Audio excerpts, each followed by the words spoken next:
Vous écoutez le podcast Fluidité, épisode numéro 1. Dans ce tout premier épisode, on va parler de mon histoire. Première partie, on va parler de comment j'ai commencé à devenir polyglotte, alors restez à l'écoute. Salut, moi c'est Fabien Saucé, je suis français, polyglotte et j'ai appris plusieurs langues tout seul. Donc j'ai mis mon expérience et ma passion au service des autres en devenant professeur de français et en créant une méthode unique d'apprentissage. Et vous écoutez le podcast qui vous donne toutes les astuces nécessaires pour parler français couramment. Bienvenue dans le podcast Fluidité. Bonjour à toutes et à tous et merci d'être à l'écoute. Comment allez-vous ? J'espère que vous allez bien. En tout cas, moi ça va, je suis très fier, très excité parce que aujourd'hui je lance le tout premier podcast et on va parler de mon histoire, de mon parcours personnel, la première partie et du début de mon chemin pour arriver à être polyglotte et passionné de langue. Donc pour ceux qui ne me connaissent pas, moi c'est Fabien Saucé, je suis français et j'ai 35 ans et j'ai vécu dans une petite ville, dans ma ville natale qui s'appelle Arcachon. C'est sur la côte atlantique. Alors plus précisément, j'ai vécu à La Teste-de-Buch. Alors pour ceux qui connaissent un peu la France, il y a une dune qui s'appelle la dune du Pilat, qui est la plus haute dune d'Europe. Donc j'ai vécu là-bas jusqu'à mes 20 ans, 21 ans.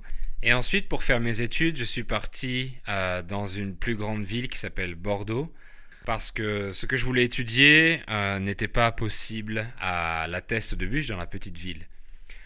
Durant toutes mes études, j'adorais l'anglais, j'adorais la matière. J'adorais essayer de parler anglais, j'adorais essayer de comprendre du moins, ou écouter de la musique par exemple. Et ceci pour une raison bien précise, c'est que en fait j'ai de la famille aux États-Unis. Là-bas j'ai ma tante, mon oncle, ma cousine. Donc depuis que je suis enfant, j'ai toujours été connecté avec cette culture américaine et avec la langue anglaise évidemment. Alors en fait, quand j'étais petit, je recevais de la part de mon oncle et ma tante, je recevais des cadeaux typiques américains, donc des G.I. Joe, les G.I. Joe, qui font la guerre entre eux. Donc des G.I. Joe, comment s'appellent les petites voitures, les Hot Wheels ou les Transformers, je ne sais plus exactement. Alors j'avais plein de cadeaux de Chicago Bulls, de l'équipe de basketball de Chicago. Donc j'avais des goodies, j'avais peut-être des t-shirts, je ne me souviens pas exactement, ou des baskets, mais j'avais plein de choses qui venaient des États-Unis. Donc je lisais un petit peu de l'anglais, je commençais à m'intéresser à l'anglais et je commençais à bien m'intéresser à cette langue. Et comme tous les Français, durant le cursus scolaire, durant la maternelle, durant l'école primaire, durant le collège, et aussi le lycée, on étudie un petit peu le français, c'est-à-dire qu'en France, pour vous expliquer, donc le français, c'est ce qu'on appelle l'anglais, c'est ce qu'on appelle la LV1, la langue vivante 1. Donc c'est une langue qui est obligatoire, et peut-être qu'on étudie environ 2 heures par semaine, 1 heure ou 2 heures par semaine. Et si je me rappelle bien, ça commence à l'école primaire, même à la maternelle, où on chante un petit peu de chansons comme Head, Shoulder, Knees and Toes. Je m'en souviens encore, j'ai encore l'image de la maîtresse qui chante Head, Shoulder, Knees and Toes et en même temps qui fait les gestes en fait. Donc voilà, donc finalement c'était pour vous dire qu'en France, l'anglais c'est le LV1, donc c'est une langue vivante obligatoire. Et ensuite nous on peut choisir LV2. Par exemple espagnol ou allemand quand on arrive au collège, il me semble bien. LV1 donc l'anglais et LV2 au choix espagnol ou allemand.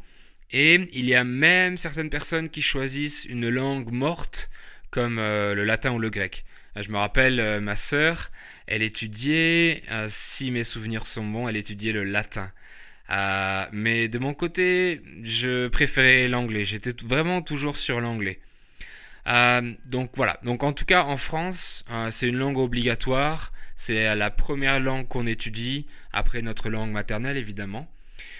Et je ne sais pas si vous connaissez un petit peu les Français, mais on n'a pas une très bonne réputation. On n'a pas une bonne réputation en ce qui concerne notre niveau d'anglais. Voilà. C'est-à-dire que c'est difficile pour nous à prononcer. Il y a encore des mots que j'ai du mal à prononcer, comme par exemple throughout ou throat, la gorge, the throat, la garganta. Donc c'est assez marrant d'ailleurs. Et du coup, donc on n'a pas une très bonne réputation au niveau de l'anglais, on n'a pas un très bon niveau. En tout cas, pour ma part, j'avais un niveau un peu meilleur que la moyenne parce que, comme je vous ai dit, j'étais connecté avec les États-Unis, avec ma famille américaine. Donc, j'étais un peu plus curieux et ça m'intéressait un peu plus que les autres parce que généralement, l'anglais n'intéresse pas vraiment les jeunes. Ils ne savent pas exactement pourquoi ils l'étudient. Donc, c'est plutôt un problème dans ce cas en France. Et après, pour ce qui est dans la vie quotidienne, en France, on n'écoute pas vraiment d'anglais. On n'est pas du tout en immersion. C'est-à-dire que tout le monde parle français, évidemment. Et à la télévision, la majorité des séries, des films sont doublés en français. C'est-à-dire qu'ils coupent la voix anglaise et par-dessus, il y a une société de doublage qui va tout doubler en français. Donc c'est comme le doublage qu'on a parfois quand on regarde une série sur Netflix. On peut mettre en espagnol, par exemple, je suis en train de regarder Viking et on la regarde en espagnol pour d'autres raisons. Mais en tout cas, tout le contenu qui passe à la télévision française est doublé. Donc à l'époque, quand j'étais jeune, quand j'étais adolescent, quand j'étais encore au lycée c'était le début d'Internet. Et encore, c'était vraiment les balbutiements.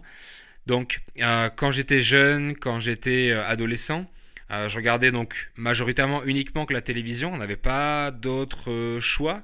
On pouvait écouter la radio aussi, mais on avait soit la radio, soit la télévision. Il n'y avait pas YouTube, il n'y avait pas Internet, il n'y avait pas de podcast, par exemple, qu'on peut écouter maintenant. Donc, on écoutait en fait tout en français, on n'écoutait pas du tout d'anglais. Donc c'est par défaut c'est comme ça. Maintenant sur les nouvelles télévisions, on peut choisir avec la télécommande, on peut choisir l'option et on peut choisir la langue. Quand vous avez des séries comme NCIS, des séries qui sont anglaises, maintenant avec la télévision numérique, on peut choisir la langue qu'on veut écouter. Donc c'est beaucoup mieux. Mais à l'époque c'était pas le cas du tout. C'était les télévisions cathodiques avec l'écran très profond et très lourd. Donc on pouvait pas du tout choisir, on avait juste la réception, il n'y avait pas d'interactivité, on pouvait pas choisir la langue qu'on voulait écouter par exemple. Ensuite, c'est mon avis personnel, mais je pense que l'anglais est un peu mal perçu par les Français. Quand on est au collège par exemple, on a des livres d'anglais avec donc le Union Jack, le drapeau britannique dessus, avec représenté donc un homme et une femme avec de la pluie, quelque chose d'assez gris, d'assez monotone. Donc je pense que déjà l'anglais pardon, n'a pas vraiment une bonne réputation, n'est pas vraiment aimé des Français. Généralement les Français préfèrent l'espagnol et je vais vous dire pourquoi. Préfèrent l'espagnol. Parce que l'espagnol, ça représente le sud, ça représente l'Espagne pour nous, ça représente le sud, ça représente le soleil, ça représente les vacances, la plage, la paella, les gambas, etc., etc., les bières, enfin la fête. Alors ça représente un peu tout ça, alors que l'anglais, et ce qu'on voit en fait quand on est adolescent, ça représente quelque chose d'assez froid, d'assez terne, d'assez pluvieux. On s'imagine Londres avec toujours le brouillard et avec la pluie en permanence par exemple.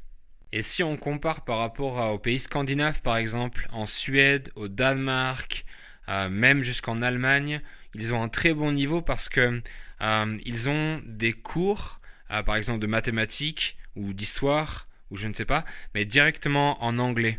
Alors que en France, le système éducatif donc pour apprendre l'anglais, c'est juste des cours d'anglais où en fait on va répéter une cassette, on écoute la cassette, à l'époque c'était une cassette, on écoute la cassette et on répète un peu chacun à notre tour, on répète après la cassette. Donc c'est pas forcément le meilleur système, surtout de nos jours. Donc c'est un peu pour ça que la réputation des Français pour parler anglais, elle est pas excellente. Donc oui, généralement j'avais un meilleur niveau que mes amis d'école primaire ou que mes amis de collège par exemple, sans vouloir me vanter. Et c'est vrai que en France, si on va dans les cinémas, en tout cas à mon époque, il y avait seulement des films doublés. On ne pouvait pas non plus choisir le cinéma en version originale ou en version française. On n'avait que de la version française. Maintenant, ça a changé depuis le temps. Mais maintenant, en fait, évidemment, on peut choisir souvent. On a le même film en VF, en version française, et on l'a aussi en VO sous-titré, donc en VOST comme on dit ici. En français, on dit VOST, version originale sous-titrée. Donc on n'avait pas le choix à l'époque. On avait uniquement du contenu en version française, du contenu doublé. Et d'ailleurs, maintenant que je regarde du contenu directement en anglais, quand je repasse sur du contenu doublé, je m'aperçois que c'est vraiment bizarre parce que le jeu d'acteur est vraiment différent. Donc c'est très difficile de repasser maintenant sur du contenu en version française. Mais en tout cas, les Français, dans la majorité des cas, ils regardent toujours du contenu en VF, en version française, parce que si on ne modifie pas avec la télécommande, ça reste d'office. À la télévision, en tout cas, ça reste en version française. Ou par exemple sur Netflix, ça se configure automatiquement, je pense. Alors quand j'ai découvert les films en version originale, j'ai vite compris que j'avais des problèmes de compréhension. J'ai vite compris que je comprenais pas très bien et que je devais grandement améliorer ma compréhension. Il y avait vraiment du progrès à faire. Alors maintenant, je sais pourquoi. C'est parce que les Français sont pas du tout en immersion. On a une heure ou 2 heures de cours par semaine, mais sinon, le reste du temps, on n'écoute pas d'anglais, à part les musiques. À part les musiques, effectivement, qui sont omniprésentes à la radio, à la télévision. Les musiques américaines sont omniprésentes en anglais, en tout cas en langue anglaise. Mais sinon, c'est tout, ça s'arrête là. On n'écoute pas de films ou de séries où on n'a pas d'enseignement directement en anglais. Alors maintenant, c'est en train de changer, la bascule est en train de se faire. Je sais que les jeunes de nos jours, les plus jeunes en tout cas, les plus jeunes que moi, parce que je suis toujours jeune en fait, mais les jeunes de 20 ans par exemple, je sais qu'ils font de plus en plus des stages dans un pays étranger, donc ce qu'on appelle l'Erasmus par exemple, ou un échange universitaire, soit avec des pays anglophones, etc. Donc il y a de plus en plus de progrès par rapport à ça. Et je sais que maintenant sur Netflix, les jeunes qui regardent Netflix, qui regardent YouTube, ils préfèrent regarder en VO sous-titré de nos jours. Je sais que donc c'est en train de changer et je suis confiant en fait là-dessus. Donc c'était pour vous présenter un petit peu le contexte et l'état en fait de l'anglais, de la langue anglaise pour les Français. Donc généralement on préfère l'espagnol et c'est plus facile pour nous de parler espagnol. On rajoute O pour le masculin ou A pour le féminin. Donc un problème, on va dire un problemo, bien qu'on dise un problema, et on rajoute O et A pour le féminin et généralement c'est facile. L'espagnol c'est beaucoup plus facile pour nous parce que c'est plus proche, c'est une langue latine, donc c'est beaucoup plus proche du français et on est beaucoup plus à l'aise avec l'espagnol. Et rien qu'avec l'image que je vous expliquais, on préfère parler espagnol. D'ailleurs, espagnol, j'avais le choix quand j'étais au collège. Donc c'était la fameuse LV2 dont je vous parlais. J'avais le choix de l'étudier ou non. Et j'ai décidé de ne pas l'étudier parce qu'en fait j'étais un peu feignant à l'époque. J'avais déjà l'anglais, j'étais un peu plus concentré sur l'anglais. Même si j'avais du progrès à faire, des améliorations à faire. Parce que je sentais que je voulais m'améliorer, je voulais comprendre, mais je savais pas comment faire. Je savais pas du tout comment faire. J'écoutais de la musique, mais ça venait pas. Je voyais qu'il manquait quelque chose. Jusqu'à ce que je parte en Thaïlande. Je suis parti pendant 10 jours en Thaïlande avec une copine, avec une amie. On est parti là-bas et c'est là où je me suis rendu compte de l'utilité de l'anglais parce que finalement, je restais en France, dans ma zone de confort, et je voyais pas vraiment l'utilité de la langue anglaise. Je me disais, c'est bien, on l'apprend pour comprendre les musiques, mais je voyais pas vraiment l'utilité. Et quand j'ai fait mon premier voyage vraiment à l'étranger, où en Thaïlande, en fait, je pouvais pas parler une autre langue que l'anglais avec les Thaïlandais. Parler thaïlandais, c'était trop difficile. Donc je me suis rendu compte de l'utilité de cette langue qu'on avait en commun, de l'anglais. Je voyais effectivement que les Thaïlandais pouvaient quand même parler un peu anglais et ils parlaient presque mieux que moi en fait. Donc je me disais, là, il y a vraiment quelque chose à faire, il y a vraiment un problème. Et c'est aussi là où j'ai compris ma frustration. C'est là où j'ai ressenti ma frustration de ne pas pouvoir parler. Je pouvais balbutier quelques mots, mais j'avais beaucoup de difficultés à m'exprimer donc là-bas en Thaïlande. Et ensuite, on est revenu en France et j'ai repris ma routine quotidienne. Et là, j'ai commencé à me dire, il faut vraiment que je fasse quelque chose. Je veux vraiment pouvoir parler et être bon. J'ai de la famille aux États-Unis et si je vais là-bas, je veux pouvoir leur parler, je veux pouvoir être tranquille, m'exprimer librement et sans difficulté. Donc, ce que j'ai commencé à faire, j'ai commencé à regarder des films en version originale avec les sous-titres en anglais cette fois. Parce que j'avais déjà commencé à regarder de la VO, mais avec les sous-titres en français, donc c'était assez confortable. Et là, je me suis dit, je vais mettre un challenge supplémentaire, je vais changer la langue du sous-titre et je vais la mettre en anglais et on va voir comment ça se passe. Et là, c'était très compliqué. Je comprenais vraiment pas bien. Je comprenais vraiment pas bien. Donc je me forçais à regarder des films pendant 1 heure et demie minimum ou 2 heures que je comprenais pas du tout. Mais je me forçais à écouter du contenu. Mais je le comprenais pas, donc c'était assez fatigant. Et un jour, quand je traînais sur YouTube, je suis tombé sur la chaîne d'un entrepreneur français qui explique le pouvoir de l'anglais. Évidemment, en tant qu'entrepreneur, généralement, on a besoin de l'anglais parce que c'est la langue des affaires, c'est la langue un petit peu internationale. D'ailleurs, le français est la deuxième langue des affaires, mais la première, c'est l'anglais, évidemment. Donc lui, il expliquait l'importance de l'anglais, l'importance des langues, les bénéfices que ça pouvait apporter, tous les bénéfices qu'on pouvait avoir en étudiant une seconde langue, en maîtrisant une seconde langue. Donc, il expliquait une application qui s'appelle Mosalingua. Il expliquait le principe de l'application qui utilise des répétitions espacées, le système SRS, Short Repetition System, je crois, ou autre chose. Bref, en tout cas, il expliquait le système et je vais vous le raconter maintenant. Donc, c'est un système où on va apprendre un mot. Donc, sur l'application, on a des mots en français et on doit deviner l'anglais. Et ensuite, quand on a regardé la solution, on doit s'auto-évaluer et dire si notre mot est connu parfaitement, difficilement, bien ou à revoir. Donc il y a 4 évaluations. Donc à revoir, donc je m'en souvenais pas. Difficile, je m'en souvenais, mais au bout de quelques secondes. Bien, je m'en souvenais, mais beaucoup plus rapidement. Et parfait, je le connais déjà par cœur de mémoire. Donc on a ces 4 boutons pour s'auto-évaluer sur l'application. Et à chaque mot ou à chaque phrase, on va effectivement voir la réponse en anglais et s'auto-évaluer. Et cette auto-évaluation, elle sert à quoi? Elle sert en fait à l'application à savoir où est-ce que vous en êtes sur la courbe de l'oubli. La courbe de l'oubli, elle a été créée par Pareto. C'est un Allemand en 1800 quelque chose, donc en tout cas au 19e siècle, qui a créé la courbe de l'oubli. C'est-à-dire que quand vous voyez quelque chose de nouveau, votre cerveau ne va pas le ranger directement dans votre mémoire à long terme.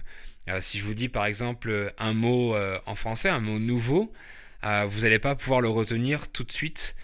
Il va falloir le répéter et le répéter et le répéter. Puisque toute nouvelle information, le cerveau va faire un tri et va éliminer ou garder l'information selon son importance, si elle contient des sentiments par exemple. Un exemple, vous ne vous souvenez pas de ce que vous avez mangé hier ou avant-hier où c'est très difficile. Pourquoi? Parce que l'information a été stockée dans la mémoire à court terme et pas dans la mémoire à long terme. Donc, par contre, vous allez peut-être vous souvenir d'un dîner que vous avez fait avec un ami que vous n'avez pas vu depuis longtemps, avec quelqu'un qui vous est cher, avec votre sœur, votre frère, que vous n'avez pas vu depuis très longtemps, ben vous allez vous rappeler en fait de ce repas. Pourquoi vous allez vous en souvenir plus facilement? Parce qu'il y a des sentiments. Et oui, le cerveau fonctionne comme ça, c'est-à-dire qu'il trie les informations, il garde ce qui est important et sentimental. Donc comment faire pour mémoriser sans que l'information soit sentimentale? C'est-à-dire que si je veux apprendre que le mot voiture, ça se dit car, c'est pas vraiment sentimental. Donc pour cela, on va répéter et répéter l'information jusqu'à ce que l'information soit mémorisée naturellement. Donc en fait, on va dire au cerveau, alors c'est une partie qui s'appelle l'hypothalamus, qui va décider de mettre dans la partie, je schématise, hein, c'est en gros, mais je vulgarise. Donc c'est l'hypothalamus qui va dire cette information, je la mets dans la mémoire à court terme, elle restera que quelques heures, et cette information, je la mets dans la mémoire à long terme. Mais si vous répétez et répétez l'information, peu à peu, les connexions neuronales vont se faire et l'information va se consolider. Des connexions vont se faire dans votre cerveau automatiquement et l'information va se consolider. C'est comme ça que se créent les mémoires à long terme ou les mémoires procédurales. Donc la courbe de l'oubli, elle explique ces répétitions espacées qui sont nécessaires pour retenir facilement un mot ou une information. C'est-à-dire que si donc je vous donne un mot en français maintenant, vous allez voir donc dans 2 heures, même pas, vous allez l'oublier. Mais si je vous le redonne, si je vous le redis, quand vous êtes en train de l'oublier, par exemple demain, vous allez un peu moins l'oublier la prochaine fois. Et si je vous le redonne 3 jours après, vous allez encore moins l'oublier. Et 4 jours après, et 6 jours après, et 10 jours après, etc., etc. Donc vous allez beaucoup moins oublier jusqu'à ce que vous puissiez vous rappeler de manière naturelle et automatique de l'information. Donc en résumé, l'application Mosalingua, elle propose ce système-là. Vous allez cliquer sur le bouton d'évaluation, donc à revoir, difficile, bien ou parfait, selon votre oubli. Et comme ça, l'application, elle sait exactement où est-ce que vous en êtes de votre oubli dans votre cerveau. Donc c'est un algorithme, en fait, ce sont des calculs algorithmiques voilà, qui sont en place dans l'application, qui sont ancrés dans l'application. Et grâce à votre évaluation, ces algorithmes calculent automatiquement votre oubli. Donc cet entrepreneur expliquait le fonctionnement de l'application et de la courbe de l'oubli. Donc ça m'intéressait, donc je me suis dit je vais télécharger l'application et je vais essayer. Donc l'application elle coûte 5 euros. À l'époque elle coûtait 5 euros et d'ailleurs maintenant elle coûte toujours 5 euros. Donc 5 euros mais en une seule fois. C'est pas un abonnement mensuel donc je me suis dit 5 euros ça vaut la peine d'essayer. Donc j'ai téléchargé l'application. En plus elle fonctionne hors ligne. Offline. Donc quand vous êtes par exemple dans l'avion, quand vous êtes dans un bus, quand vous êtes dans le métro. Alors maintenant dans le métro il y a la 4G mais si vous ne voulez pas être connecté à internet vous pouvez toujours utiliser l'application, donc même dans l'avion, et quoique même dans l'avion maintenant il y a le Wi-Fi. Donc en tout cas je me suis dit je vais utiliser l'application. Il expliquait aussi que c'était sympa d'utiliser l'application durant les temps morts. Les temps morts c'est à chaque fois que vous vous dites, que vous trouvez le temps long, à chaque fois que vous vous dites il faut que j'attende le bus, c'est long, j'attends depuis très longtemps. Donc généralement dans ces moments-là, on aime bien s'occuper. Et si on est à l'arrêt de bus, on trouve le temps long. Donc je sortais mon téléphone et mon application et j'apprenais des mots en anglais. J'en apprenais au minimum 15 par jour et l'application contient 3000 mots ou cartes. Ce sont des flashcards, des cartes. Donc minimum 15 pour 3000 mots, 3000 cartes, ça fait environ 6 mois. Donc je me suis dit, c'est pas mal, on apprend facilement, on apprend naturellement, j'ai pas besoin d'écrire, je regarde simplement le mot, et si je l'oublie, c'est pas grave, je me frustre pas, je clique sur difficile, et comme ça l'application fait le tri. Oui, parce qu'en fait, tous les mots que vous connaissez déjà bien, par exemple, je connaissais déjà Hi, my name is, etc., etc. Donc les mots de base, je les connaissais déjà. Donc quand je les voyais passer avec l'application, je choisissais bien ou parfait, et l'application me les faisait revoir dans beaucoup plus de jours. C'est-à-dire que quand vous cliquez sur difficile, l'application va vous faire réviser le mot le jour suivant. Et si vous recliquez encore sur difficile le jour suivant, elle vous le propose 2 jours après. Mais si vous connaissez déjà le mot, vous cliquez sur bien ou parfait par exemple, et l'application ne vous fera pas revoir le mot le lendemain, mais par exemple 4 jours après, ou même jamais. Par exemple pour les salutations de base, je sais que je les ai vues une seule fois passer sur l'application, mais il y a des phrases plus compliquées que je voyais passer quasiment tous les jours, ou presque tous les jours, et je me disais encore cette phrase-là, encore ce mot-là, mais c'est complètement normal parce que tant que je clique sur difficile, l'application va me les faire réviser et réviser jusqu'à ce que naturellement je m'en rappelle. Et à force de répéter et répéter la phrase, on s'en rappelle facilement, on s'en rappelle naturellement. Donc j'étais en France et je continuais à utiliser l'application chaque jour pour apprendre du vocabulaire et du vocabulaire et du vocabulaire. Et en même temps, je me suis décidé à apprendre de la grammaire, donc j'ai commencé à regarder sur un site qui s'appelle Anglais Facile. J'utilise beaucoup le site Français Facile avec mes étudiants, et le site, il existe sous la forme Anglais Facile, Espagnol Facile, Italien Facile, et je ne sais plus exactement le reste. Je crois qu'il y a Catalan Facile par exemple, pour les langues latines. Donc je regardais de la grammaire, j'étudiais ma grammaire de mon côté et j'apprenais du vocabulaire, des phrases. Et je me suis dit à un moment donné, il faudrait aller tester ça en fait, il faudrait mettre en pratique parce que c'est bien de connaître la théorie, mais il y a un moment où il faut pratiquer. Et le hasard des choses fait que j'ai quitté mon travail, ça n'a pas de lien avec le fait d'apprendre l'anglais et de vouloir voyager, mais j'ai quitté mon travail pour d'autres raisons, le travail que j'avais à l'époque, et je me suis dit je vais me prendre un petit mois tranquille, je vais aller dans un endroit où il y a un peu de soleil, et tant qu'à faire dans un endroit où on parle anglais. Donc pas en Angleterre en tout cas, parce qu'on parle anglais mais il n'y a pas vraiment de soleil. C'était à la fin du mois de septembre, mi-septembre pardon, et mi-septembre, je pense qu'en Angleterre il commence à faire un peu plus froid. Mais si on va un peu en dessous de l'Italie, il y a une petite île qui s'appelle Malte, une petite île qui est donc entre l'Italie et l'Égypte. Si vous regardez sur une carte, c'est tout petit, hein, on la voit à peine, il faut vraiment zoomer sur Google Maps pour voir l'île. Il y a 3 petites îles, il y a une principale et 2 plus petites, et ça s'appelle Malte en fait, donc c'est en Europe. C'est en Europe, mais c'était une colonie anglaise, donc tout le monde parle anglais, même les personnes les plus âgées parlent anglais également. Il y a même encore des cabines téléphoniques, je me rappelle, sur l'île, à quelques endroits. C'est sympa parce que c'est une île qui est un peu, avec un climat assez sec, assez chaud, et on a des cabines téléphoniques anglaises, rouges, donc c'est assez sympa à voir. Donc j'ai pris mon billet pour Malte, j'ai pris un billet aller-retour pendant un mois, avec des compagnies low cost. En Europe, c'est très peu cher de voyager avec des compagnies low cost comme par exemple EasyJet ou Ryanair. Alors je parle de ça avant la pandémie, parce qu'on est aujourd'hui le 18 mai, donc après la pandémie, je ne sais pas ce qui va se passer. En tout cas, à l'époque, c'était facile de voyager en Europe pour pas cher du tout. Donc je suis allé à Malte pour pratiquer mon anglais et bien sûr pour profiter du soleil et de la mer et des plages paradisiaques là-bas. D'ailleurs, j'en ai profité pour passer mon diplôme de plongée. Il y avait un centre qui parlait français, donc j'en ai profité pour passer le PADI.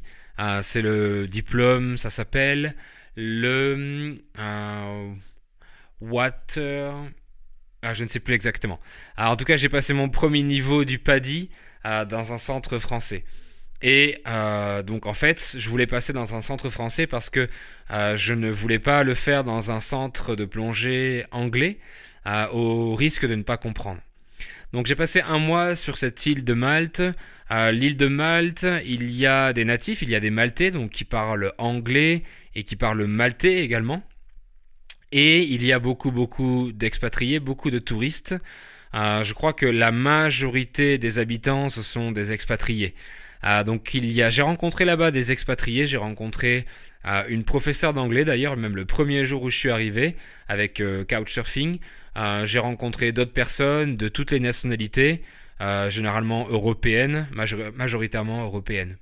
Et là, c'était le drame en fait. Je me suis rendu compte que mon niveau d'anglais il manquait énormément de pratique, que je comprenais peu.